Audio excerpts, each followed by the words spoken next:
Hello friends, welcome to our channel. तो friends, आज की इस वीडियो में हम बात करेंगे हमारी NTA UGC NET paper 1 June 2020 से रिलेटेड जो मॉक टेस्ट सीरीज़ है उसके मॉक टेस्ट 85 के बारे में।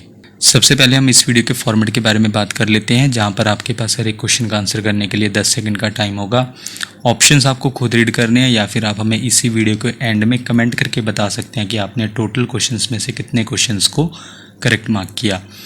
जहाँ पर आज का हमारा पहला क्वेश्चन है, which of these conventions was a multilateral environmental agreement signed in 1985 to protect the ozone layer, यानी कि ओजोन परत के संरक्षण के लिए इनमें से कौन सा सम्मेलन 1985 में हस्ताक्षरित एक बहुपक्षीय पर्यावरण समझौता था।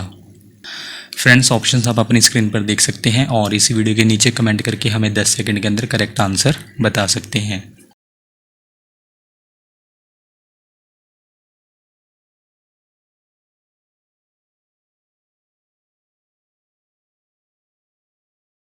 इनमें से वो कन्वेंशन है option D, Vienna convention. Vienna convention एक मल्टीलैटरल एनवायरनमेंट एग्रीमेंट था, यानी कि एक बहुपक्षीय पर्यावरण समझौता था जो कब साइन हुआ था 1985 में, और किसके लिए था? ओजोन लेयर को प्रोटेक्ट करने के लिए। Vienna convention for the protection of the ozone layer ये क्या करता है? प्रोवाइड करता है, फ्रेमवर्क प्रोवाइड करता है, एक ढांचा प्रदान करता है कि इंटरनेशनल रिडक्शन किया जाना चाहिए, यानी कि अंतर्राष्ट्रीय स्तर पर कम किया जाना चाहिए प्रोडक्शन को। किसके प्रोडक्शन को? क्लोरोफ्लोरोकार्बन्स के, जो किस में कंट्रीब्यूशन करता है? डिस्ट्रक्शन में ओजोन लेयर के, यानी कि ओजोन लेयर को नुकसान पहुंचाता है क्लोरोफ्लोरोकार्बन्स। तो इसके प्रोडक्शन को रिड्यूस किया जाना चाहिए। ये फ्रेमवर्क किसने प्रोवाइड किया था? Vienna convention for the protection of the ozone layer ने। और ओजोन लेयर का अगर डिस्ट्रक्शन होता है तो इससे क्या होगा? इसका रिजल्ट होगा कि स्किन कैंसर का खतरा बढ़ जाएगा। वियना कन्वेंशन पर कब सहमति हुई थी? वियना कॉन्फ्रेंस में 1985 में। और ये कब लागू हुआ? ये लागू हुआ था 1988 में। नेक्स्ट क्वेश्चन है question number 2। According to the new education policy a new national assessment centre PARAKH will be set up as a standard setting body. PARAKH stands for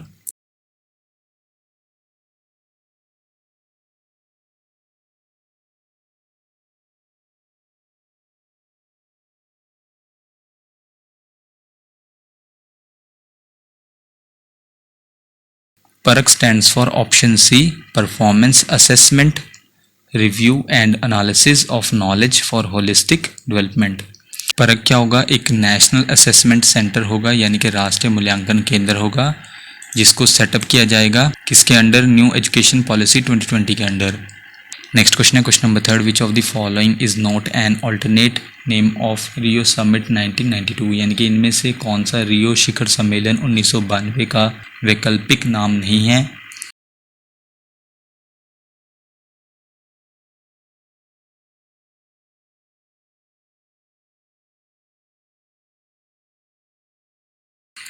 इनमें से वो है ऑप्शन बी, रियो अर्थ समिट।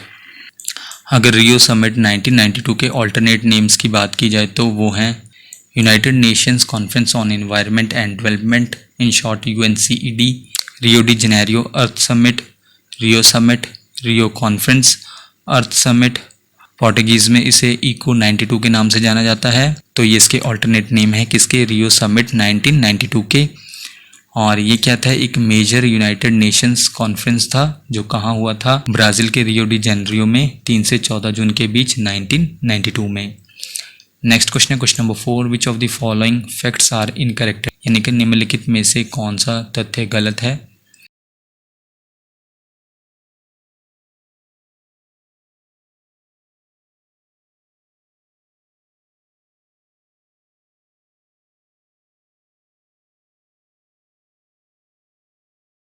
इनमें से option D, ozone is harmless to breathe, यानी कि ozone सांस लेने के लिए हानि रहित है, ये फैक्ट क्या है? इनकरेक्ट है।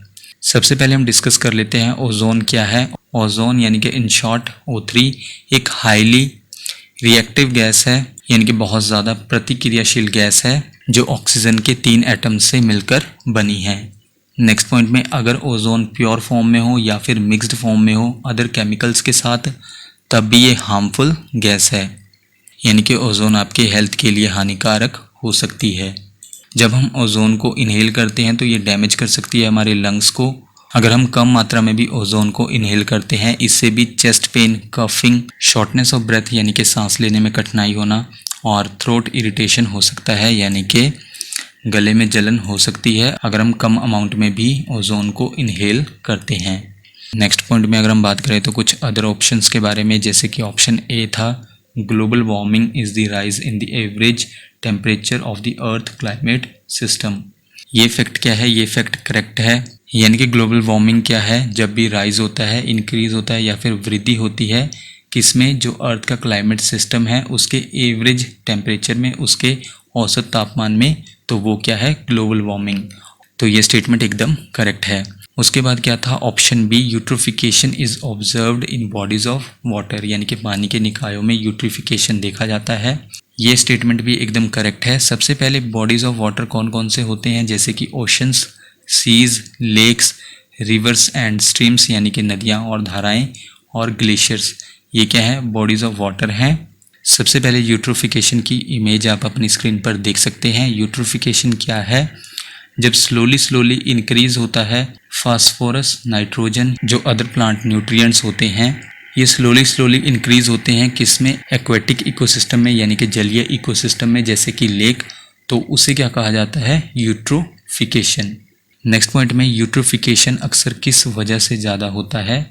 जब डिस्चार्ज किया जाता है नाइट्रेट या फिर फास्फेट जो कंटेनिंग डिटर्जेंट्स हैं, फर्टिलाइजर्स हैं या फिर सीवेज है, उनको डिस्चार्ज कर दिया जाता है किसमें? एक्वेटिक सिस्टम में। और इसके अलावा लेक यूट्रोफिकेशन क्या है? एक ग्लोबल प्रॉब्लम बन गई है किसकी? वाटर पॉल्यूशन की, यानी कि एक वैश्विक समस्या बन गई है जल प्रदूषण की, लेक यूट्रोफिकेशन। नेक्स्ट ऑप्शन था ऑप्शन सी। इसमें क्या था कि the green house effect is a natural phenomenon, यानी कि ग्रीन हाउस प्रभाव एक प्राकृतिक घटना है। ये स्टेटमेंट भी एकदम करेक्ट है। ग्रीन हाउस प्रभाव क्या है? एक प्राकृतिक घटना है। द ग्रीन हाउस इफेक्ट क्या है? एक नेचुरल प्रोसेस है जो क्या करता है? वार्म करता है, गर्म करता है अर्थ के सरफेस को।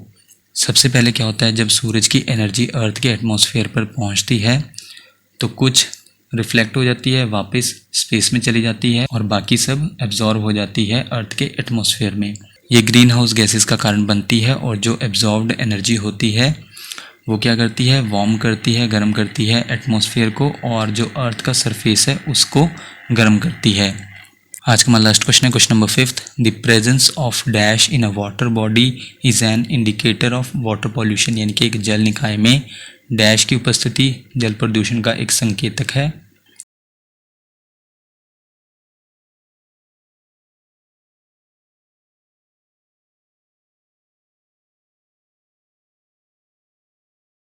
वो है ऑप्शन बी ई कोली, यानी कि एस्चेरिचिया कोली। अगर इसका प्रेजेंस होता है किसी वाटर बॉडी में तो ये किसका इंडिकेटर है? ये संकेतक है वाटर पॉल्यूशन का, जल प्रदूषण का। ई कोली क्या है? मोस्ट इम्पॉर्टेंट इंडिकेटर है जिसका यूज़ कहाँ किया जाता है? आइलैंड में किया जाता है, जहाँ इसकी प्रेजेंस यानी कि मौजूदगी क्या बताती है कि जो पानी है जो ह्यूमन कंजम्पशन के लिए है, मानव उपभोग के लिए है, वो अनफिट है, वो अयोग्य है, वो पीने लायक नहीं है। ई कोली यानी कि इस्चेरिचिया कोली ये क्या है? एक टाइप है बैक्टीरिया का जो आमतौर पर कहाँ पर रहता है? आपकी आंतों में रहता है ये, और ये कुछ जानवरों की आंत यानी कि गट में भी पाया जाता है। ज़्यादातर ई कोली क्या होते हैं? हार्मलेस होते हैं, यानी कि हानि रहित होते हैं, जो आपको नुकसान नहीं पहुंचाते हैं। और ये किस में हेल्प करते हैं? ये किस में मदद करते हैं? आपके डाइजेस्टिव सिस्टम को हेल्दी रखने में। लेकिन कुछ ई कोली से डायरिया हो सकता है अगर आप कंटेमिनेटेड फूड खाते हैं या फिर दूषित पानी को पीते हैं।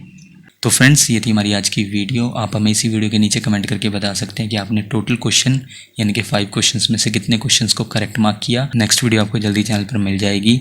So thank you friends for watching this video.